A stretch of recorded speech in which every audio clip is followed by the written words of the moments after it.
নমস্কার বন্ধুরা, আজকে আমি আরেকটি রেসিপি নিয়ে চলে এসেছি। ডিমের ভুজিয়া কারি।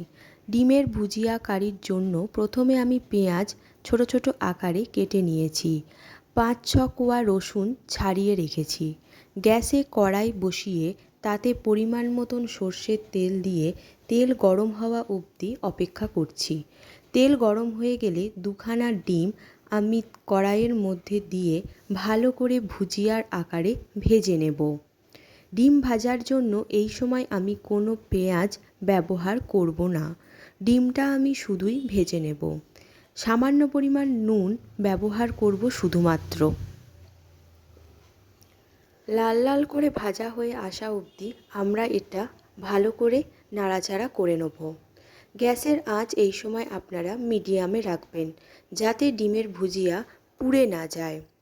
এইভাবে রেসিপিটি একবার রান্না করে দেখবেন, খুবই ভালো খেতে হয়। খুব সহজেও তৈরি হয়ে যায় ডিমের ভুজিয়া কারি। বেশিক্ষণ সময় লাগে না। অল্প ডিম থাকলে এটা দিয়ে আপনারা সহজেই এই রেসিপিটি করে নিতে পারবেন। ডিমের ভুজিয়া তুলে নিয়েছি। এবার কড়াইয়ে আরও সামান্য পরিমাণ তেল দিয়ে কুচিয়ে রাখা পেঁয়াজ ও রসুন থেতো করে এর সাথেই ভেজে নেব। পেঁয়াজ আর রসুন ভালো করে লাল লাল করে ভেজে নিতে হবে। পেঁয়াজ ভাজার জন্য যদি সামান্য পরিমাণ লবণ ব্যবহার করেন, তাহলে পেঁয়াজ দ্রুত লাল হয়ে যায়।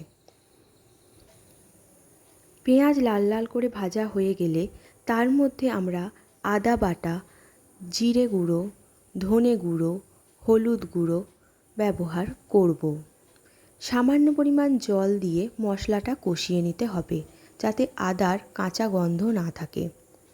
তারপর আমরা সামান্য গরম মশলা গুঁড়ো ও টমেটো বাটা ব্যবহার করেছি।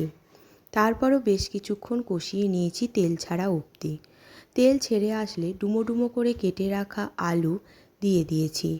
আলু দিয়েও বেশ কিছুক্ষণ মশলার সাথে আমরা কষিয়ে নেব। আলু, পেঁয়াজ, মশলা একসাথে কষানো হয়ে গেলে পরিমাণ মতন জল, নুন, মিষ্টি স্বাদ অনুযায়ী দিয়ে আমরা আলু সেদ্ধ হওয়ার জন্য ঢাকা দিয়ে দেবো। আলু সেদ্ধ হয়ে গেলে ভেজে রাখা ডিমের ভুজিয়া এর মধ্যে দিয়ে বেশ কিছুক্ষণ নাড়াচাড়া করে নিয়ে আমরা ঢাকা দিয়ে দেবো। এই সময় আপনারা নুন মিষ্টিটা চেখে নেবেন। দিয়ে কিছুক্ষণ সিম আঁচে রাখলেই তৈরি আমাদের গরম গরম ডিম ভুজিয়া কারি।